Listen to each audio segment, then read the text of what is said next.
नमस्कार. इथे आज आम्ही बनवणार आहे कुरडया गव्हाच्या चिकाच्या. तर इथे पाणी गरम करायला ठेवलेलं. तर पाणी व्यवस्थित गरम झाल्यानंतर त्यामध्ये जो चिक आहे तो व्यवस्थित फोडून घेऊन असं या आता गरम पाण्यामध्ये असं हळूहळू सोडतात आणि एका साईडला घोट्याने ते एकसारखं घोटत राहतात, जेणेकरून त्याच्या गुठळ्या वगैरे होणार नाही त्यासाठी असं घोटायचं. हे सुरुवातीला खूप सोपं असतं, पण ते नंतर जसं-जसं घट्ट होत जातं, तसं-तसं खूप म्हणजे अजिबात ते घोटत नाही. खूप जड जातं घोटायला.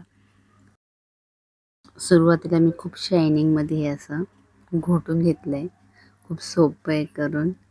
जेव्हा ते नंतर घट्ट झालं, तेव्हा मला समजलं हे खूप कठीण आहे आणि हे खाली लागून द्यायचं नसतं.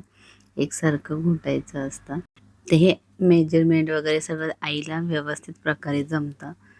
तर त्यामुळे आम्ही कधी गावी गेलो तर अशा प्रकारे कुरडया बनवून आणतो. हा कुरडयांचा घाट घेण्यासाठी 2-3 जण तर पाहिजेल असतात. जेणेकरून एक जण असं चीक घोटण्यासाठी आणि एक जण पातेलं वगैरे पकडायला, जेणेकरून हे नंतर घट्ट होत गेलं तर पातेलं हलतं आणि ते असं पकडण्यासाठी एक जण पाहिजेल असतं. तर इथे माझी लहानी बहीण आहे, ती होती, आई होती आणि मी होते. तर आता हे चिक घाटायला खूप जड जायला लागले. तर बघू शकता अख्खं पातेल्याच्या बाहेर माझ्याकडनं जात होतं. हे मला पाहिजेल तसं काही जमत नव्हतं. पण माझी हौस का मला हे करायचं आहे. तर इथे बघू शकता तर ते घट्ट झालं आहे. पण अजून ते थोडं कच्चं आहे. तिथे अजून असं घोटून आणि मग शिजून घ्यायचं, जेणेकरून ते खाली लागलं नाही पाहिजे. म्हणजे मला जमत नाही, पण मी काही प्रयत्न सोडत नाही. आता आई बघा, आई खूप फास्ट करते आणि व्यवस्थित करते. माझ्याकडून ते पातेल्याच्या बाहेर जायचं. तर इथे बघा चिक शिजलं का नाही हे अशा प्रकारे चेक करतात. तिथे जवळपास चिक शिजलेला होता. मला राहावेना, मला पुन्हा एकदा ट्राय करून बघायचं होतं. याला खूप ताकद लागते आणि तेवढी माझ्याकडं नाही आहे. तुम्ही ती बघा. तर इथे अशा प्रकारे हा कुरडयांचा चिक बनून झालेला इथे. नंतर ते चुलीखालची लाकडं पण काढून घेतात आणि जरा वेळ झाकण ठेवून 5 मिनिटं ठेवतात आणि त्याच्यानंतर अशा प्रकारे हा जो सोऱ्या आहे हा जुन्या पद्धतीचा आहे. तर या सोऱ्यामध्ये असं चिक घालून घ्यायचं आणि वरनं एक जण असतं प्रेस करायला.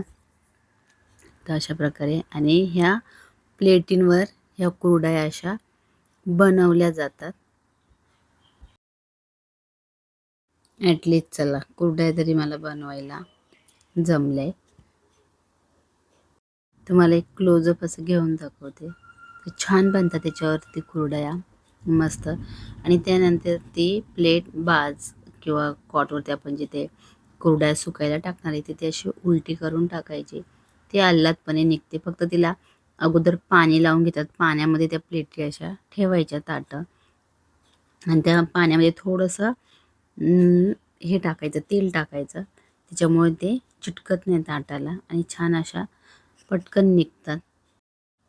ही माझी मुलगी, तिला पण मी ट्राय करायला सांगितलं, तर खूप छान पद्धतीने तिने बनवली. अगदी माझ्यापेक्षा चांगली हां, मस्त. आणि मला वाटलं नव्हतं तिला लगेच ती बनवायला येईल, पण खूप छान बनवलेली.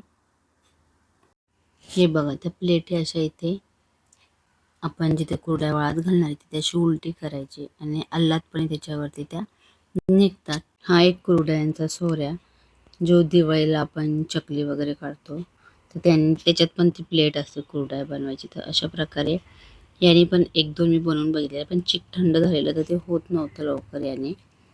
त्या सोऱ्याने पटकन होतं तसं बघायला गेलं तर आणि फार ताकद पण लागत नाही आणि लवकर काम उरकतं. व्हिडिओ आवडला असेल तर लाईक, शेअर, सबस्क्राईब. भेटूया पुढच्या व्हिडिओमध्ये. बाय.